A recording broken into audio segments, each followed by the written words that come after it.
Well,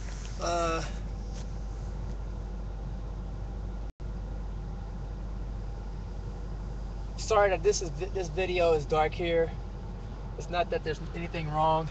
As you can see, I'm just in my car and I'm driving, so I'm just gonna just speak on tonight, what went down uh, prior to the arrest here at Occupy Cincinnati. That's even if the police showed up and were going to make any arrest.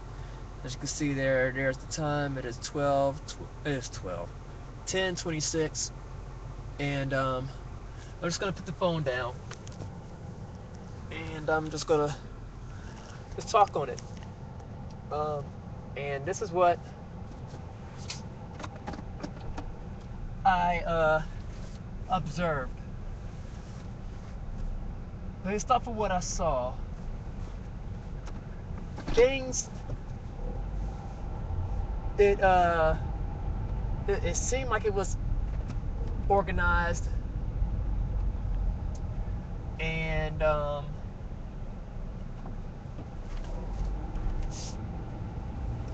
and it looked like they had, their uh their stuff together, as far as, like how you gotta use hand gestures and stuff, and all that good stuff. And it was a lot of um cooperative speaking, I guess you could call it, staying organized, staying on topic, or whatever. I don't know how you would call that, or what you would call that. But on what they were talking about, that's what bothered me. Because I'm thinking to myself, like, I'm gonna hear them talk about, like, yeah, we have this movement in mind, and that movement, and didn't didn't really hear any of that. I mean, they spoke about some other things, about, like, solidarity, and I was like, that sounds good, between Clifton and Cincinnati. But then it was like they had this beef problem or something, like with some food, or some I don't know, but they uh they clearly just could not see eye to eye. And I was, and this other guy, Les Courtney, I believe his name was. I connected with him, vibed with him, but I don't think people was really hearing him out. You know what I'm saying? Like, he was talking about, like, we need numbers, we need to be together and stuff like that. But they just were not hearing him for whatever reason. Uh, and I spoke to a couple of police. They kind of sound like they had the idea of people getting together. I'm rolling past here again,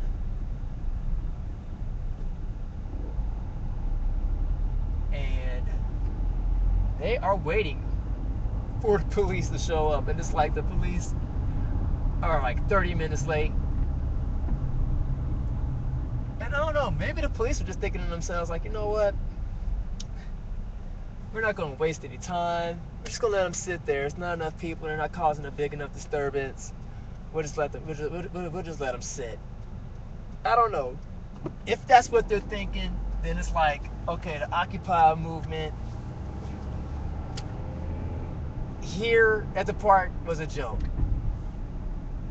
And I'm not trying to be like a Debbie Downer or anything of that nature, but I can't help but think to myself, what if they are right?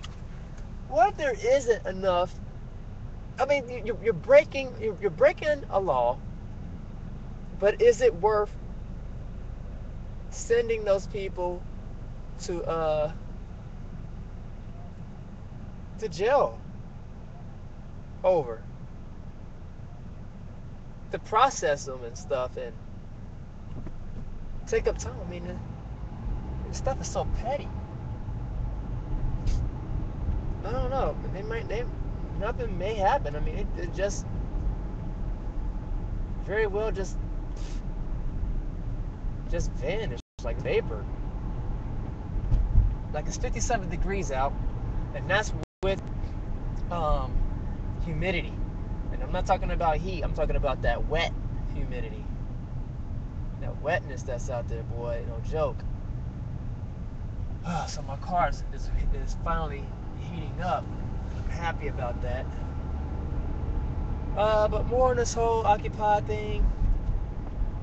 I mean, I came up with a nice little suggestion, idea, I thought, to help get the people out. Well, that's what I think. I'm thinking to myself like, dang, I think I did a pretty good job with presenting an idea. Now, I didn't present it to a whole. I will the next time, because that's what they need. They need numbers. You know, I think that it's sad that the news is only coming out to catch them getting arrested. Like, that's the news. Occupiers getting arrested. News, not they don't think it's that newsworthy to say, oh man, like they made some progress on getting together. Like, no, they rather, it's almost like they poke fun at it, saying like, you know what, yeah, let them go ahead, let them get arrested and stuff. Blah, you know what I'm saying? And let's go into the next story. And that is crazy when you think about it, because it's more than just people who are sitting in the park getting arrested, and that's it. I mean, I kind of feel them, but I don't feel them. I'm thinking to myself, like, what good is it for you to get arrested? Like, what's the point that you're proving? That you can go to jail? I heard one gentleman said, like, now, like, if we prepare 800 people to be arrested, then yeah, that seems to be something worth aiming for, because you can't arrest a whole city. I mean, you could put a whole city under siege, but then even then, you can't even successfully shut down the whole city unless all the people just comply. But if all the people don't, you can't do nothing. I mean, it's like people are just going to live. You can't put a curfew on people and it go through when you have a majority of people that's saying no, like, we don't want it. If we don't want it, then we don't want it. I mean, that's what democracy is all about. People having a chance to voice themselves. But I think it's interesting. I think that they need to focus on getting numbers. People get a nice little body count. And I'm not talking about death vote either, but get a nice little body count of occupiers to go out to where news will have to go out and follow them and make that headline news. Like, that's what makes international, or I should say national news. Not these, these arrests and stuff. It's numbers. That's what the news is looking for. The news is looking for numbers. And if we want to be taken seriously, I mean, come on, guys. Let's face it. We out here and everything, and we're trying to make noise. We're trying. I feel like it's been too long, and they're still trying to find out what they're marching on and what they're marching for. I feel that they need to take a national issue and use that as a long-term goal, and take a local issue and use that as a short-term goal, and gradually work their way up. But the issues have to be agreed upon as a whole, and also as these little Occupy sub-movements.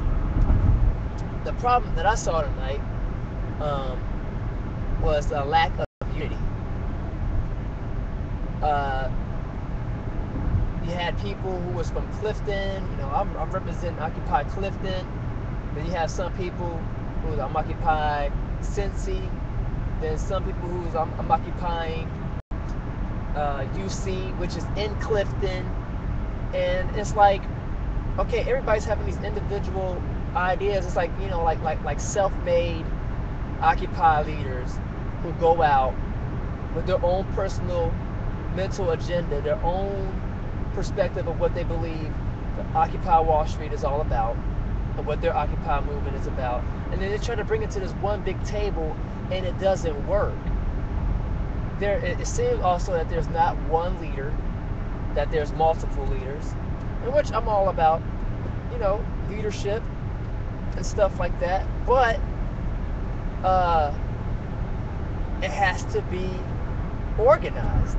You get, like, it has to be a head out there. I heard Reverend Jesse Jackson. He was out there earlier today. I'm like, oh, that's pretty sweet.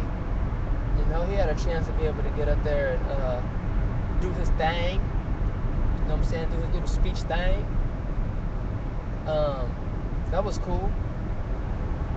But again, he's not our leader. You know, I'm like, you know, who is our leader? I know that they had facilitators, organizers of the meetings and stuff, and I'm like, okay, that's cool. But you know, where is the movement? Like, we need stuff like now. Like, we need stuff in place now, like the organization, not people who just, you know, gather putting their, you know, their 2 cents out there, which that's good. That's like the general population. But the general population even has a leader. The general population has somebody who they go to and say, hey, this is my idea. You know, can you push this forward? Can you represent us, you know, as a people? And I don't see that here. You know, they said they've been going for about a month strong here in Cincinnati. And at this point in time, they should be beyond occupying the park. You know what I'm saying? Like, they should be having a member on the council. They'd be having like more than just a member. They should be occupying the city council. You know, like, they should be preparing for that. I've heard that they were also getting ready to have their own Occupy, what do you call that? Occupy party or something like that. I'm not too sure. Just let you guys know. Yep, I'm still here. Nothing wrong with your screen. But yeah, they're planning on having an Occupy party, and they said they had candidates and stuff like that. I'm like, wow, that's neat. It's pretty sweet. You know, who are these people? I want to know. I'm interested. I'm going to go to the website, check it out, and see where their heads are at. You know, and that's my thing. It's like, I understand that people want to say, you know, big banks. How can I put it? That's like telling somebody who has a lock on all the air to give up all the air, and you need air to breathe and survive. Like, if they choose not to give you air, then, and you die, then that's what they're hoping for. It's like, yeah, what are you gonna do? You gonna force us to give you the air? We own the policemen. We own the people that's above the police. We own the council board. Like, their tentacles run deep. The rub percent. It runs real deep. And it's going to take more organization to make this thing work. Definitely going to take more organization. So I'm going to stop out right here so that this can make YouTube, and I'll continue on the other side. Alright? So I don't know. Maybe it'll be a part 2, maybe they're not. I'm not too sure. Alright. Peace out.